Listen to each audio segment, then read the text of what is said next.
तो welcome back दोस्तों।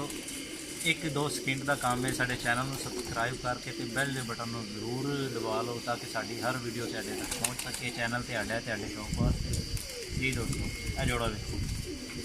हाँ जी, ਇਹ ਸਰ ਸਾਡੇ ਬਦਰੰਗੇ ਨੇ। ਇਹ ਸਾਨੂੰ ਗਿਫਟ ਆਏ ਸਨ ਜੋਰਾਬਾਦ ਤੋਂ। ਉਸਤਾਦ ਸਤਾਰ ਸਾਹਿਬ ਨੇ, ਭਾਈ ਪ੍ਰਵੇਸ਼ ਸਾਹਿਬ ਨੇ, ਉਹ ਚੌਧਰੀ ਇਫਤਖਾਰ ਖਾਨ ਅਟਕ ਸਾਹਿਬ ਤੋਂ ਨੇ, ਉਹਨਾਂ ਦੇ ਉਹ ਸ਼ਾਗਿਰਦ ਨੇ। ਤੇ ਜੋਰਾਬਾਦ ਦੇ ਵਿੱਚ ਇੱਕ ਅਜ਼ੀਮ ਨਾਮ ਹੈ ਉਹਨਾਂ ਦਾ। ਹਾਂਜੀ, ਉਹਨਾਂ ਦੇ ਘਰ ਦੀ ਬਰੀਡ ਹੈ ਜਿਹੜਾ ਉਹਨਾਂ ਸਾਨੂੰ ਐਜ਼ ਅ ਤੋਹਫਾ ਦਿੱਤੀ ਹੈ। ਅਸੀਂ ਇਹਨਾਂ ਨੂੰ ਆਪਣੀ ਬਰੀਡਾਂ 'ਚ ਪਾ ਕੇ ਤੇ ਬਹੁਤ ਹੀ ਅੱਛੇ ਰਿਜ਼ਲਟ ਲਏ ਨੇ। ਤੇ ਇਸ ਸਾਲ ਜੇਠ ਦੇ ਵਿੱਚ ਤਕਰੀਬਨ ਇਹਨਾਂ ਦੇ ਅਸੀਂ 10 ਪੱਠੀਆਂ ਪੱਠੇ ਜਿਹੜਾ ਨਾ ਜੇਠ ਵਿੱਚ ਅਸੀਂ ਇਹਨਾਂ ਨੂੰ ਉਡਾਣੇ ਜੀ ਉਡਾ ਰਹੇ ਦੋਸਤੋ। ਵੇਖੋ ਇਹ ਜੀ ਸਾਡੇ ਬਦਰੰਗੇ ਨੇ।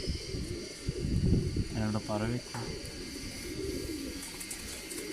ਇਹਨਾਂ ਦੀ ਅੱਖ ਵੇਖੋ, बहुत अच्छी अख, लाल ज़रात नाल भरी अख जी। ਇਹ ਜੀ ਸਾਡੇ ਵਾਲੇ ਸਾਹਿਬ ਨੂੰ ਇੱਕ ਬਹੁਤ ਅਰਸੇ ਤੋਂ ਇੱਕ ਗਿਫਟ ਹੋਇਆ ਸੀ ਜਿਹੜਾ ਇਹਨਾਂ ਨੂੰ ਸ਼ਰਮੀਲਾ ਕਿਹਾ ਜਾਂਦਾ ਹੈ। ਇਹਨਾਂ ਨੂੰ ਅਸੀਂ ਇੱਥੇ ਲਾ ਕੇ ਤੇ ਬਹੁਤ ਅੱਛਾ ਰਿਜ਼ਲਟ ਲਿਆ ਇਹਨਾਂ ਕੋਲੋਂ। ਬਹੁਤ ਹੀ ਆਊਟਸਟੈਂਡਿੰਗ ਨਾ ਚਿੱਟੇ ਪੱਲਿਆਂ ਦਾ ਮਾਲਕ ਕਬੂਤਰ ਹੈ ਤੇ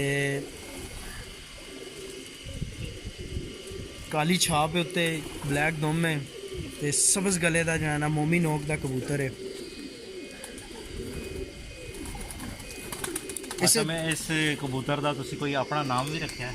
ਇਸ ਕਬੂਤਰ ਨੂੰ ਅਸੀਂ ਜਿਹੜਾ ਨਾ ਮੋਰ ਕਹਿੰਦੇ ਆ ਜੀ। ਮੋਰ, ਇਸ ਕਬੂਤਰ ਨੂੰ ਅਸੀਂ ਸ਼ੌਕੀਆ ਤੌਰ ਮੋਰ ਕਹਿੰਦੇ ਆ। ਇਹ ਬੜੀ ਨਫੀਸ ਜੀ ਟੋਰ ਟੁਰਦਾ ਹੈ। ਇਹਨੂੰ ਜ਼ਿਆਦਾ ਦੇਰ ਪਕੜੀਏ ਤੇ ਗੁੱਸਾ ਕਰ ਜਾਂਦਾ, ਦਾਣਾ ਨਹੀਂ ਖਾਂਦਾ ਹੈ।